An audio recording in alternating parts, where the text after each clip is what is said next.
Cada vez estoy más convencido de que el tiempo de adoración y de alabanza no es un relleno, dando tiempo a que los hermanos lleguen. Así que me voy a ahorrar las presentaciones, lo siento, esta primera noche. Ya lo haremos estos días, pero contempla a Dios, porque en su trono está. Venid y adorarle. Contempla al Rey, nadie es como Él. Venid y adorarle. En el año en que murió el rey Uzías, vi yo al Señor sentado en un trono alto y sublime, y la orla de su manto llenaba el templo. Por encima de él había serafines. Cada uno tenía 6 alas. Con 2 cubrían sus rostros, con 2 cubrían sus pies, y con 2 volaban. Y el uno al otro daba voces diciendo: Santo, santo, santo, Yahvé de los ejércitos, toda la tierra está llena de su gloria. Y los quiciales de las puertas se estremecieron con la voz del que clamaba, y la casa se llenó de humo. Entonces dije: ay de mí que soy muerto, porque siendo hombre inmundo de labios y habitando en medio de pueblo que tiene labios inmundos, han visto mis ojos al Rey, Yahvé de los ejércitos. Y voló hacia mí uno de los serafines, teniendo en su mano un carbón encendido tomado del altar con unas tenazas, y tocando con él sobre mi boca dijo: he aquí que esto tocó tus labios, y es quitada tu culpa, y limpio tu pecado. Después oí la voz del Señor que decía: ¿a quién enviaré? ¿Y quién irá por nosotros? Entonces respondí yo: heme aquí, envíame a mí. Que Dios bendiga su palabra. Isaías capítulo 6. Preguntas esenciales en la misión del cristiano y de la iglesia. Y nadie sin un papelito en la mano, porque vamos a ver un retrato, solamente un retrato, porque es imposible responder esta noche ni todos los días de nuestra vida a la pregunta más trascendente, la más importante de las muchas que vamos a considerar estos días, de las varias. Preguntas esenciales en la misión del cristiano y de la iglesia. ¿Y qué preguntas son estas? ¿Las tenéis ahí en las notas? ¿Y de qué misión estamos hablando?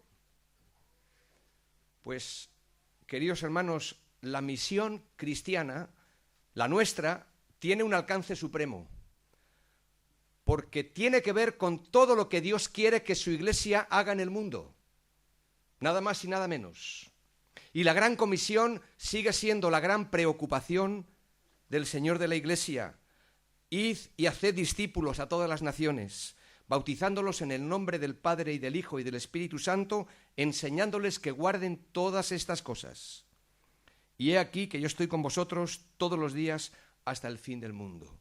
En este pasaje de Mateo capítulo 28, el énfasis en esta gran comisión, en esta impresionante misión que todos tenemos, está puesto en la proclamación, en el discipulado, en la formación, en la enseñanza, pero también en la responsabilidad social. Si tenemos en cuenta que la misión de la Iglesia la tenemos que ver a la luz de nuestra comprensión de la misión del Hijo, el cual anduvo haciendo bienes. Y así como mi Padre me ha enviado, así también yo os envío. Juan 20, 21. En el tema que nos va a ocupar estos días, estas noches, el profeta Isaías fue llamado a proclamar un ministerio de tremenda responsabilidad en uno de los años más críticos de la nación de Israel, en el año en que murió el rey Uzías, con todo lo que el rey representaba para el pueblo. Y Dios utilizó a Isaías para proclamar un dramático mensaje de advertencia sobre los pecados del ser humano y sus consecuencias, al que le sigue un magnífico retrato de la misericordia de Dios. En los primeros 5 capítulos del libro de Isaías nos pueden servir de introducción.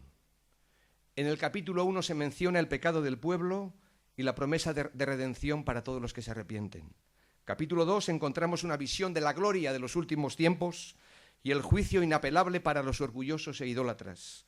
En los capítulos 3 y 4 de nuevo aparece esta combinación de juicio y gloria venidera. Y finalmente en el capítulo 5 Isaías ilustra su mensaje en el hermoso canto de la viña, donde Israel es la viña del Señor y tras agotar todas las posibilidades para hacerla productiva, el propietario decide destruirla, aunque no del todo. Sobre este trasfondo de inseguridad y temor, distinto a nuestro trasfondo como sociedad hoy, pero por otro lado bastante similar y parecido, como vamos a ver, sobre este telón de fondo, Isaías sirve al Señor como profeta. Y nosotros somos llamados a servirle al Señor como profetas, predicadores, mensajeros, embajadores. Y el relato de su llamamiento y ministerio lo encontramos en el capítulo 6 del libro que lleva su nombre y que ya lo hemos leído en los primeros 8 versículos. Isaías además significa Yahvé salva.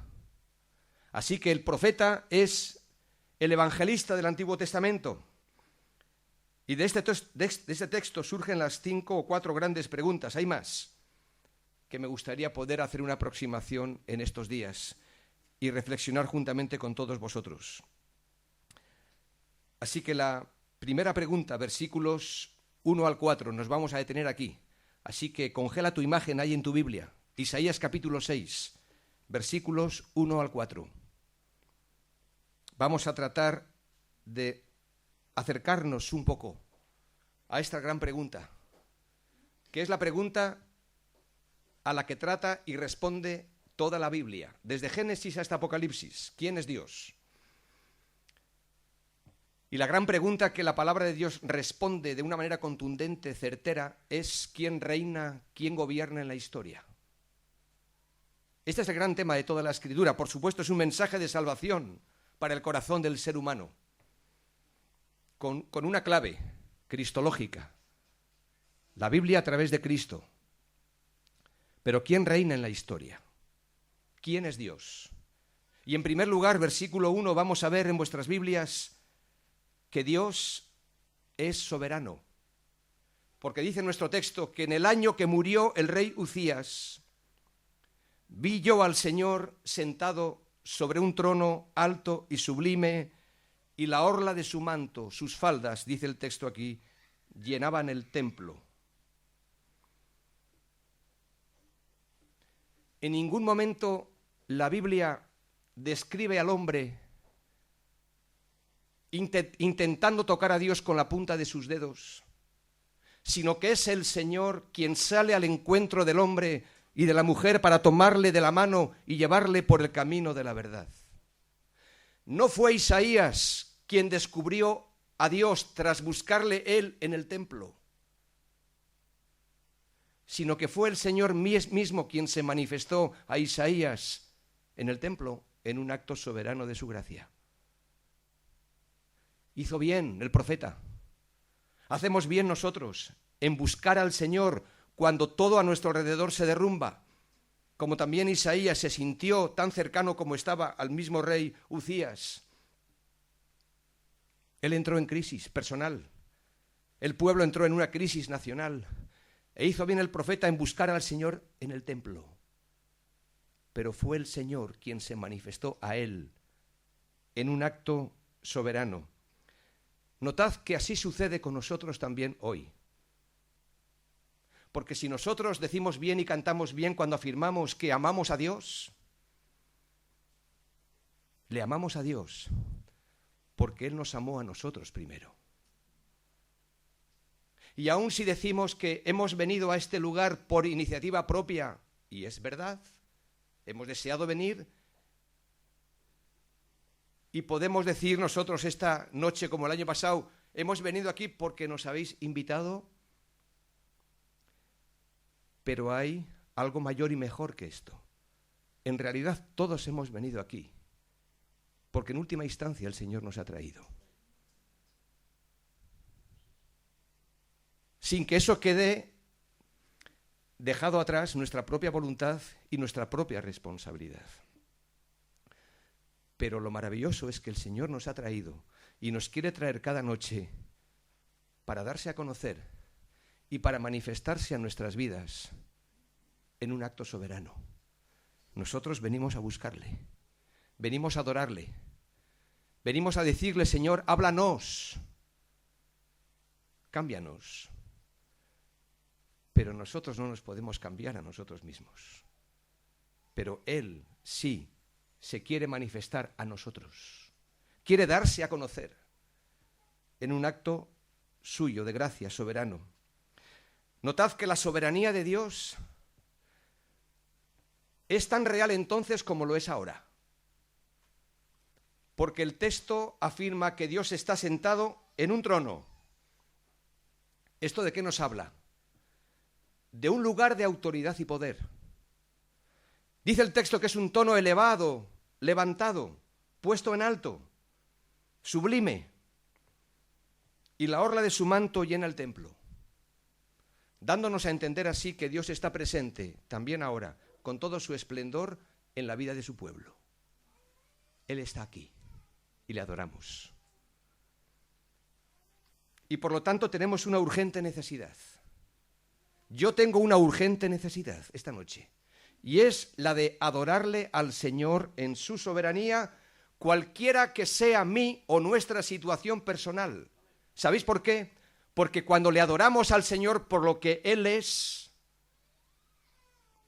la adoración nos eleva, nos levanta por encima de las presiones políticas y sociales y circunstancias personales por las que podamos estar pasando, y nos permite ver y vivir la vida de una manera muy distinta que si no le adoramos por lo que Él es.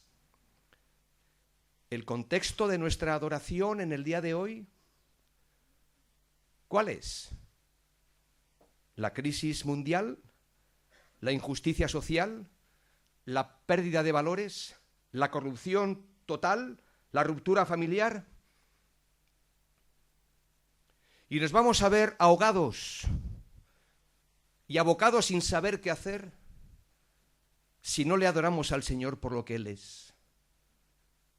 Porque cuando le adoramos por lo que Él es, y eso no es escapar de este mundo, el Señor nos va a elevar para poder ver nuestras propias vidas, circunstancias, no solamente personales, sino sociales, desde una perspectiva completamente distinta.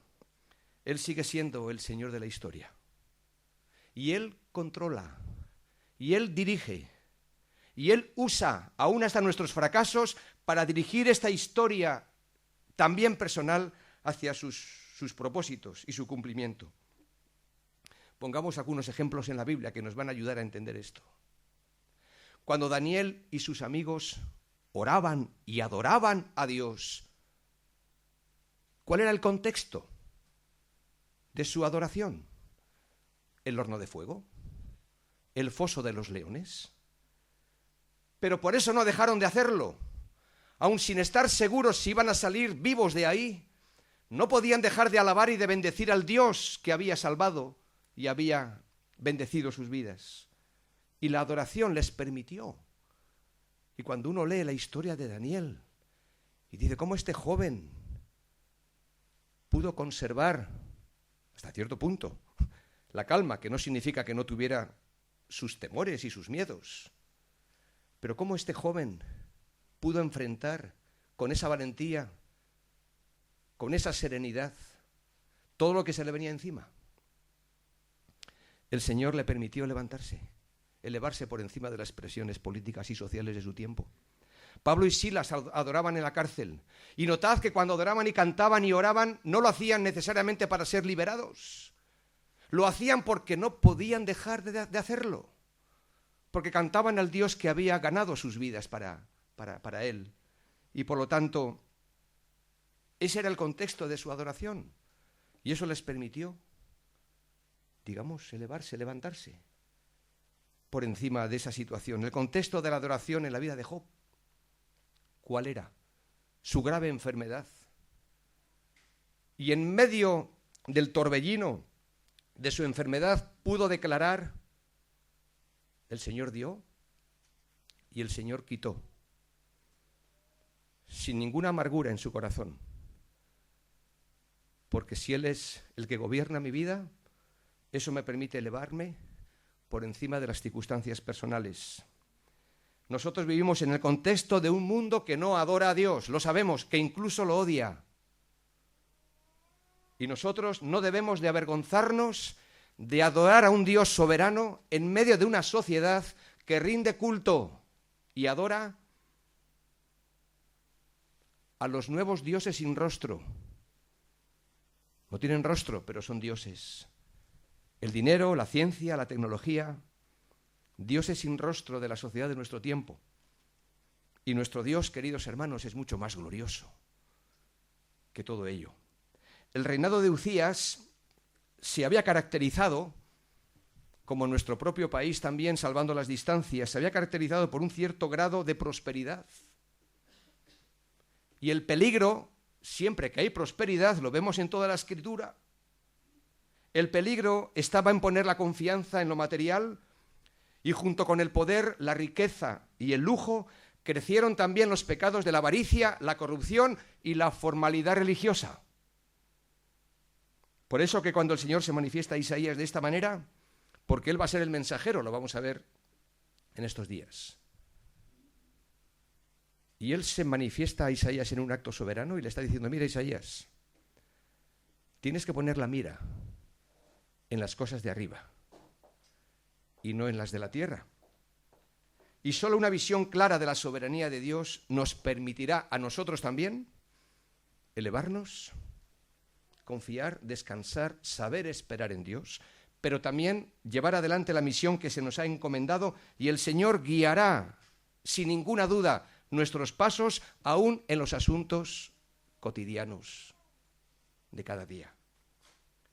Porque cuando el Señor se revela, cuando el Señor se manifiesta, cuando el Señor se acerca a nosotros y se da a conocer por gracia y soberanía suya, podremos decir nosotros también como Isaías, vi yo al Señor, sentado sobre un trono alto, sublime, y su manto llena el templo, llena mi vida, y experimento la paz y la seguridad de que Él me ha tomado de la mano para llevarme por ese camino de la verdad. Gloria a Dios, hermanos. Dios es soberano. ¿Quién es soberano? En segundo lugar, versículo 2. Dios es majestuoso. Dice que por encima de Él había serafines, que cada uno tenía 6 alas.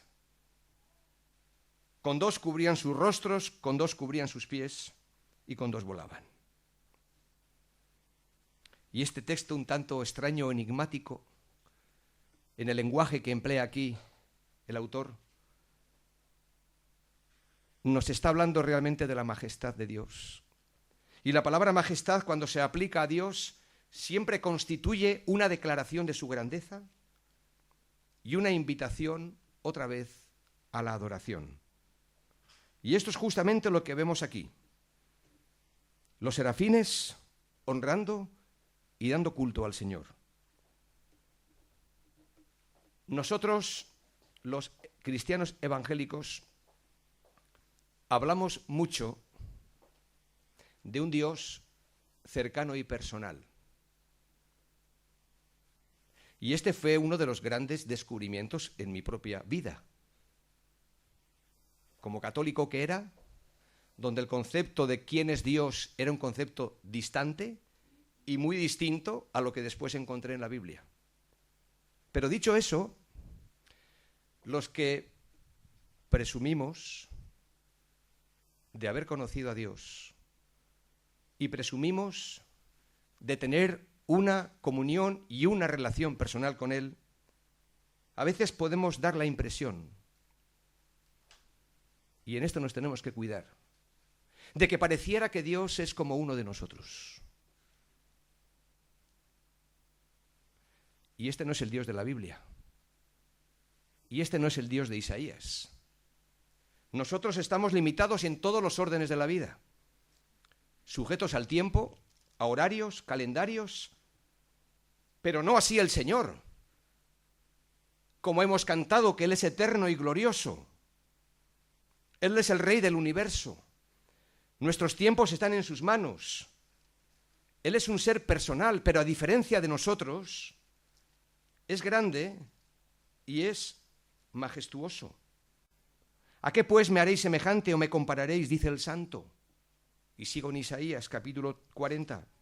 Levantad en alto vuestros ojos y mirad quién creó estas cosas.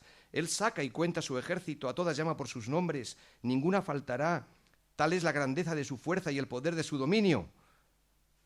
¿No has sabido? ¿No has oído que el Dios eterno es el Señor, el cual creó los confines de la tierra?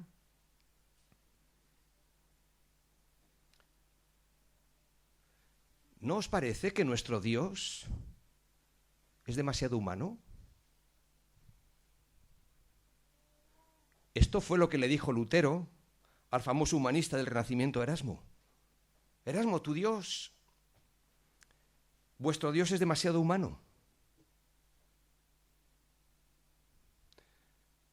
¿No os parece que aún sin darnos a veces cuenta nosotros, porque no lo percibimos, no lo notamos, pero estamos aquí para considerar quién es Él? ¿No os parece que a veces nuestra adoración, nuestra devoción, tanto personal como colectiva, a veces tiene más una vertiente, un carácter horizontal más que vertical?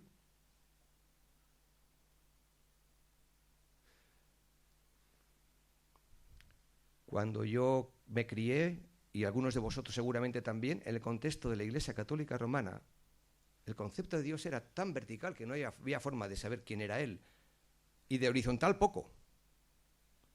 Con las personas con las que te veías, acababa la misa y te marchabas. Todo era distante, frío. En todo caso, un saludo cordial, más o menos respetuoso. Pero en nuestros días, fácilmente la adoración se puede convertir en algo más horizontal que vertical, donde hemos perdido o podemos perder fácilmente la capacidad de asombro y admiración hacia su persona, hacia la persona de Cristo, para dar paso a un tipo de adoración, de oración y oraciones que parece que lo que importa más es cómo me siento al hacerlo. Y esto a veces se nota en el vocabulario que empleamos cuando terminan a veces nuestros propios cultos de adoración y de alabanza. Me he sentido bien, hoy me ha gustado el culto, me ha gustado lo que ha dicho el predicador. ¿Cómo que te has sentido? Está bien, a veces uno se va sintiendo mejor o peor, pero en realidad tendríamos que decir, hoy el Señor me ha hablado. Hoy el Señor ha tocado mi corazón. Hoy el Señor me ha mostrado que este aspecto de mi vida tiene que cambiar. Y eso a veces nos hace sentirnos mal, ¿o no? Vamos a ver mañana que Isaías se sintió fatal cuando vio al Señor. Y vamos a ver mañana que antes de que la verdad de Dios nos haga libres, porque son palabras del Evangelio, conoceréis la verdad y la verdad os hará libres, pero antes de que la verdad nos haga libres, primero nos hace miserables. Primero nos duele. Por eso las bienaventuranzas, bienaventurados los pobres de espíritu, los que no se atreven a levantar sus ojos al cielo porque se saben que no son dignos de mirar al Señor. Bienaventurados los que lloran. ¿Quiénes son los que lloran ahí? Los que lloran por causa de su pecado y por causa de los pecados del pueblo. Los que son conscientes de su debilidad, de su maldad. Claro que después viene el consuelo de Dios, claro que sí. Estos serán consolados. Pero cuidemos nuestra manera de hablar, porque eso también nos dice de cómo estamos entendiendo y comprendiendo la propia relación con Dios y nuestros cultos de alabanza y adoración, porque podría ser que dando más preeminencia y más importancia, y tienen su lugar las personas, porque adoramos en comunidad, en comunión. Y esto ha sido un redescubrimiento para muchos de nosotros, entender que la vida cristiana es una vida cristiana de comunión, de adoración conjunta. Pero cuidado de cambiar, permitirme la expresión, los santos de madera de la Iglesia de Roma por los nuestros de carne y hueso. Es decir, venimos a darle culto solo al Señor. Y es el Señor el que, cuando venimos a buscarle a Él, se va a manifestar en nuestras vidas, como solamente Él lo sabe hacerlo. La adoración consiste, si lo puedo decir así, en tributar a Dios la honra que Él se merece, expresando asombro y alabanza hacia su persona. Esta adoración ha de estar centrada siempre en Cristo, no en la Iglesia, ni en ninguno de nosotros. Solo en Cristo, en su persona y en su obra, dando libertad al Espíritu Santo. La escena de este pasaje, como enseguida vamos a ver, está teñida de una reverencia impresionante. Porque la adoración no consiste en ciertos actos litúrgicos aislados del resto de las actividades de la semana. La adoración no es parte de la vida cristiana, como tampoco lo es el tiempo de alabanza, que llamamos tiempo de alabanza, otra expresión que no es muy afortunada. Tengamos un tiempo de alabanza. Lo empleamos a menudo sin darnos cuenta. La adoración no es parte de la vida cristiana, es la vida cristiana. Y la escena aquí, como digo, de este versículo 2 está teñida de una reverencia impresionante. Los serafines, notad, están en la posición de siervos, porque están esperando las órdenes de su Señor. Cubren sus ojos, pero no sus oídos, porque lo importante, lo más importante, es lo que el Señor tiene que decirnos sin curiosear en su aspecto, porque no le podemos poner rostro al Señor. Él es espíritu. Así que, en un sentido, hacemos bien cuando oramos y cerramos los ojos, o cuando cantamos y cerramos los ojos, aunque la Biblia no dice que lo tengamos que hacer. En un sentido, hacemos bien cuando escuchamos la palabra y a veces también cerramos los ojos para estar pendientes, sobre todo concentrados en lo que estamos escuchando, sin perdernos en los detalles que nos rodean o de las personas que están a nuestro lado. Cuando cubren sus pies, rechazan toda intención de buscar su propio camino, pues solo desean obedecer la voz del Señor. Así que en este versículo 2 vemos reflejados claramente algunos de los ingredientes de la verdadera adoración. La reverencia, la humildad, el servicio y la obediencia. ¿Quién es Dios? No hay respuesta suficiente para esta gran pregunta, pero sí hay un acercamiento, una aproximación. Dios es soberano. Él está sentado en un lugar elevado, levantado, por encima de todo y de todos. Estemos tranquilos. La orla de su manto llena el templo. Él es majestuoso y nos acercamos a Él cerrando nuestros ojos, escuchando con nuestros oídos, en reverencia, en libertad, en confianza, en humildad, en servicio, en obediencia. En tercer lugar, versículo 3, ya sabéis lo que poner en vuestras notas, porque no es difícil saber lo que dice el versículo 3 para lo que falta de rellenar ahí. Y el uno al otro daba voces diciendo: Santo, Santo, Santo, Yahvé de los ejércitos, toda la tierra está llena de su gloria. Por lo tanto, en tercer lugar, Dios es santo. Y aquí encontramos la declaración más importante en la visión de Isaías. Ya Isaías no solamente ve, ahora oye, escucha. Y aquí el canto es constante y el tema no es otro que la santidad de Dios y su presencia con toda su gloria y en todo lugar. ¿Habéis observado que cuando leemos nuestras Biblias descubrimos que Todos los atributos de Dios están claramente manifestados, expresados de múltiples maneras a través de los diferentes autores, pero que solamente una vez se repite un atributo consecutivamente de esta manera, quiero decir, Dios es amor, Dios es amor. Pero no encontramos un texto que diga, Dios es amor, amor, amor. Dios es justo, lo es, pero no encontramos ningún texto que diga, Dios es justo, justo, justo. Dios es santo, lo es. Y aquí dice, Dios es santo, santo, santo. Y cada vez que encontramos una repetición de este tipo es para darle un énfasis creciente. Se emplea la repetición para expresar superlativos, para indicar totalidad. O sea que podríamos decir que Dios es santísimo, perfecto, puro. Escucha la palabra de Isaías en el capítulo 57, versículo 15. Porque así dijo el alto y sublime, el que habita la eternidad y cuyo nombre es el Santo. Yo habito en la altura y la santidad,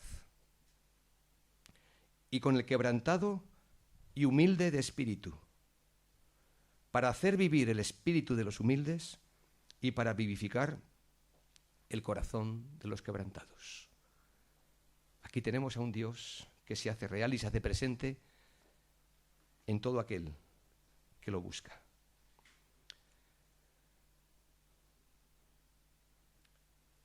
¿Cómo afecta esto a nuestra vida de adoración y también a nuestro estilo de vida? Si Dios es santo, y dice el apóstol Pedro que así como aquel que os llamó es santo, sed también vosotros santos en toda vuestra manera de vivir, porque escrito está, sed santos porque yo soy santo. Y ya sabemos que la santidad no tiene que ver con la ropa que nos ponemos el domingo a la mañana o en un día especial de culto al Señor. Ya sabemos que la santidad tampoco tiene que ver con el vocabulario que podamos emplear con respecto a que no tiene que ver solamente con estar hablando constantemente de los textos bíblicos cada vez que hablamos. Pero sí es cierto que la santidad, reflexionemos sobre esto, es el aspecto visible de la salvación.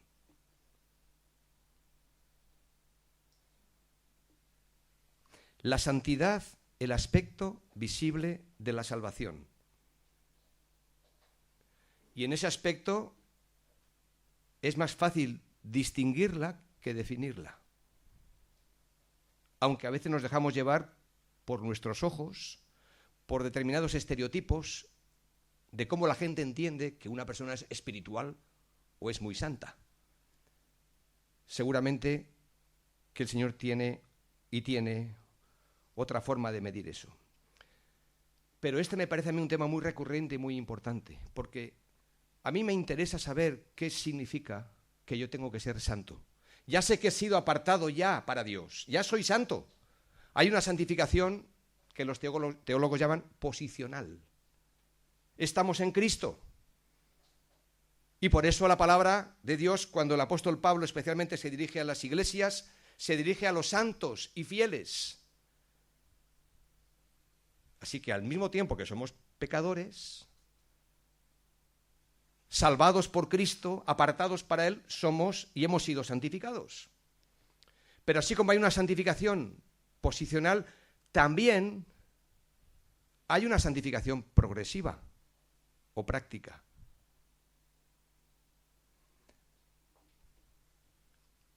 Y si ya hemos sido apartados por el Señor, por gracia, y si incluso ya hemos sido llevados al cielo, porque estamos sentados en los lugares celestiales con Cristo Jesús, y la palabra nos ve ya la historia completa y terminada, y si nuestros nombres ya están escritos en el libro de la vida.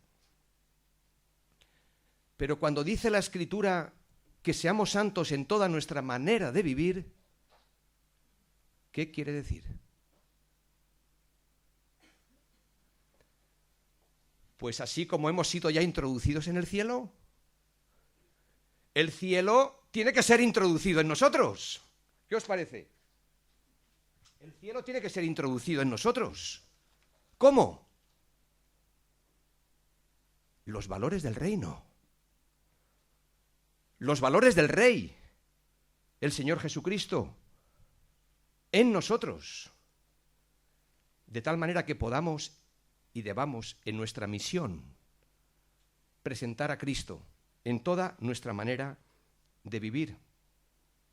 Por lo tanto, el Señor no solamente nos ha llevado al cielo, sino que también ha introducido el cielo en nosotros, el Espíritu Santo. Por lo tanto, eso de ser santo, no estoy diciendo que sea fácil, lo que también quiero decir que no es imposible. Porque si no sería una frustración, y a veces nos sentimos frustrados. Porque queremos vivir esta vida de santidad en nuestras propias fuerzas. Y tenemos que dejar que el Espíritu Santo ocupe su lugar. Y que el cielo, que ya está en nosotros, pueda ser manifestado aquí en la tierra. El apóstol Pablo lo dice de una manera impresionante en Gálatas. Si queréis apuntar el texto.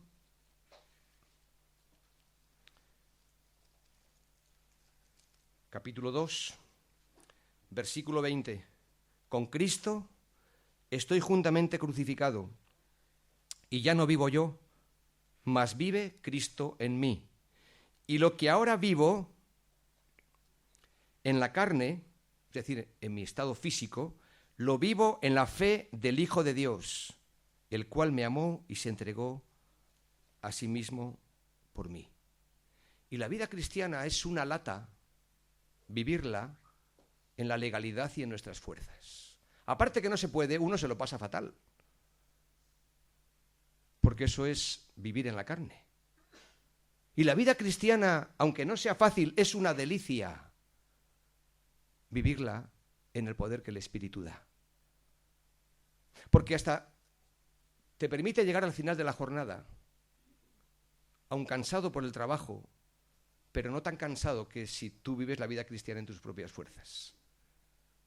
Por lo tanto, el cielo ha sido introducido en nosotros. Dejemos que salga. Siéntate a los pies de Cristo y después cuéntale al mundo lo que has visto. Hasta rima y todo. Siéntate a los pies de Cristo. No solamente en lo que llamamos el tiempo devocional. En realidad tenemos que vivir la vida devocional. Pues siéntate en cualquier momento, en cualquier lugar, a los pies de Cristo. Y cuéntale al mundo lo que has visto. El cielo en la tierra. Y no me refiero a un estado ideal de cosas, pero sí dando a conocer a Cristo a los demás. Y de esta forma se hace realidad el dicho: sed santos porque yo soy santo. En cuarto lugar, versículo 4 de Isaías 6. Los quiciales de las puertas se estremecieron con la voz del que clamaba y la casa se llenó de humo. Dios es poderoso. Como dice una canción, poderosísimo. Santísimo, poderosísimo. Y es que cuando el Señor se manifiesta, cuando Él se acerca, se hace presente en nuestras vidas, el temblor y el temor es la reacción normal del hombre y la tierra. Cuando Dios mueve los cimientos de este mundo, la tierra tiembla. Cuando Dios habla al corazón del ser humano, teme. Ese temor reverente, ese temor que es el principio de toda sabiduría, ese temor que hace a uno consciente de que el Señor está aquí. Y vemos que aquí el humo le impide a Isaías ver a Dios, y se han dado muchas interpretaciones, pero a mí me sugiere pensar que este humo que le impide a Isaías ver a Dios Buenas noches, hermano, que te vaya muy bien en este primer día de trabajo.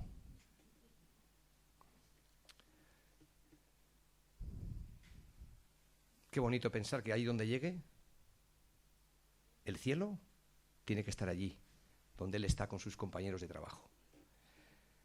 El humo le impide a Isaías ver a Dios, lo cual nos habla de que aunque Dios se ha hecho cercano en la persona de Cristo, pues aquel verbo se hizo carne y habitó entre nosotros. No nos podemos olvidar que Él no es como uno de nosotros, que siempre habrá una distancia inevitable, porque Dios es Dios, entre creador y criatura. Dice el apóstol Pablo, así nosotros, mirando a cara descubierta como en un espejo la gloria del Señor, somos transformados de gloria en gloria en la misma imagen como por el Espíritu del Señor.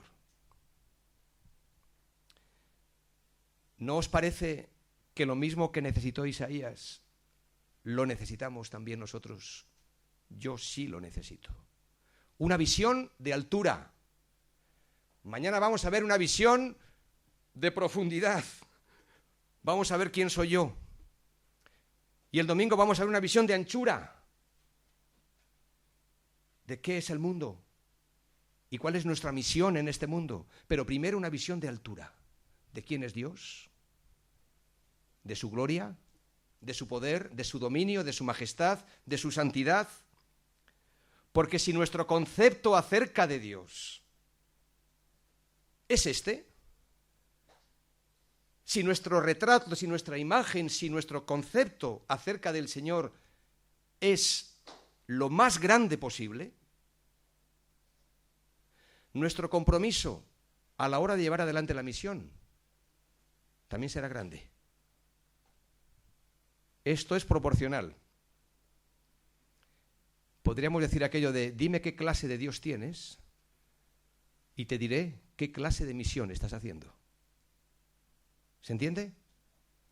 El concepto que tengamos de Dios va a ser determinante para lo que va a venir después, porque vamos a ver que Isaías tendrá por delante una misión imposible, humanamente hablando, como la tenemos también nosotros en este mundo. No me extraña que a veces abandonamos, no me extraña que a veces bajamos el listón, no me extraña que a veces renunciemos. Hay motivos externos para hacerlo, la presión es muy fuerte,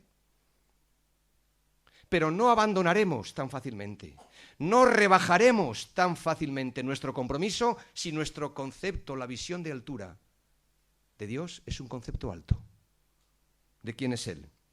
Y si no estamos comprometidos, si no estamos activos en el servicio al Señor y a nuestros hermanos, esto significa, os lo digo así, que no estamos siendo impactados por el poder de su presencia en nuestras vidas. Sé que a veces escuchamos hermanos, buenos hermanos en iglesias que dicen, es que si a mí me dejarían hacer, es que si a mí me dejarían predicar, es que si a mí me... El problema no es ese. Cuando el Señor toca tu vida, ni vas a pedir hacer nada, te vas a poner a disposición de. Así de sencillo. Si tú crees que Dios te ha dado dones y los demás no lo están reconociendo, no reivindiques tus dones. Deja que el Señor marque tu vida. Deja que el Señor ponga su dedo en tu corazón y Él sabrá cómo guiarte y cómo llevarte adelante y servirle donde Él te va a usar. Pero si no hay palabra convincente, Isaías la va a recibir, ya la está recibiendo.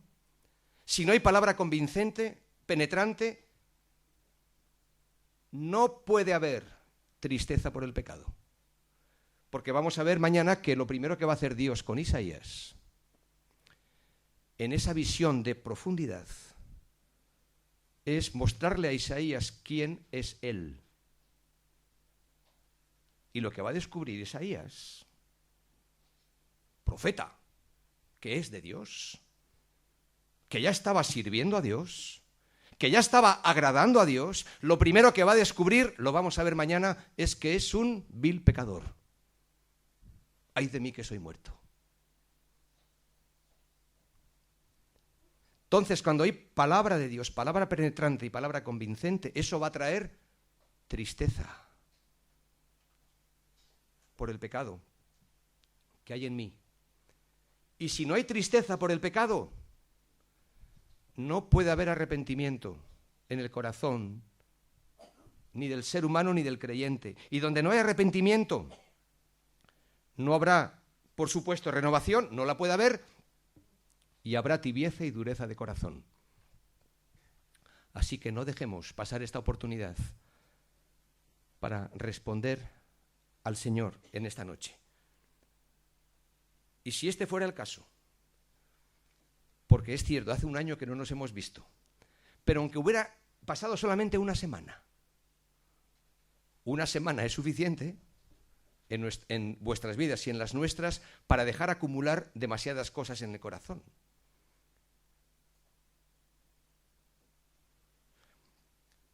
¿Qué podemos hacer si al llegar a esta hora del final de este primer mensaje, frente a un Dios soberano, majestuoso, santo y poderoso, soy consciente de mi pecaminosidad, de mi debilidad? Soy consciente de que no puedo llevar adelante la misión, Señor. El mundo no quiere oír. Lo vamos a ver pasado mañana. Lo que le espera a la nación de Israel es el juicio de Dios por su pecado de desobediencia. ¿Y tú me vas a mandar a mí a que sea yo tu portavoz? Termina diciendo, heme aquí, envíame a mí. Porque habrá comprendido primero quién es Dios y lo que ha hecho en su vida. Entonces, ¿qué puedo hacer? ¿Qué podemos hacer esta noche frente a esta majestad suya y frente a esta pequeñez mía? Pues volver nuestro rostro a Dios en arrepentimiento y confesión. Buscadme y viviréis. Es la voz de los profetas al pueblo de Dios. Volveos a mí, es la voz de los profetas, y yo me volveré a vosotros. Y el arrepentimiento en la Biblia nunca es un paso negativo, siempre es un paso correctivo. Y es la vuelta permanente a Dios. Y esta es la señal más clara para que Cristo sea formado en nosotros. Así que en esta noche yo le digo al Señor, y aunque esté con los ojos abiertos, le estoy hablando al Señor. Yo le digo al Señor, Señor, quiero volverme a ti. Pero ven tú sobre mí. Y ven tú sobre nosotros. Para que podamos volver al primer amor. Para que podamos volver a las primeras obras. Para que podamos volver a la supremacía de la palabra de Dios y al poder y plenitud del Espíritu Santo. Porque esto es lo que el Señor quiere hacer y para esto nos ha traído en estos días. Los eventos históricos que aquí aparecen prefiguran otros que aún están por venir, hasta el cumplimiento de los tiempos y en progresión hacia Cristo, alfa y omega de la revelación escrita, Señor absoluto de la historia, heredero del universo y guía soberano de su destino. Inclina tu rostro, cierra tus ojos, ahora sí. Y tengamos un momento de silencio, como el que hemos tenido para escuchar al Señor hablarnos, pero tengamos ahora un momento de silencio, pero donde cada uno en su corazón pueda ahora hablar con Dios. ¿Y qué tienes que decirle? Habla con Él. Quizás sea un tiempo de confesión, de adoración, de gratitud, de alabanza. Él está sentado en su trono y Él está cuidando de ti y de mí. Y Él nos va a encomendar a una misión. Habla con Él ahora. Y dile lo que hay en tu corazón. Levantad en alto vuestros ojos y mirad quién creó estas cosas. ¿No has sabido?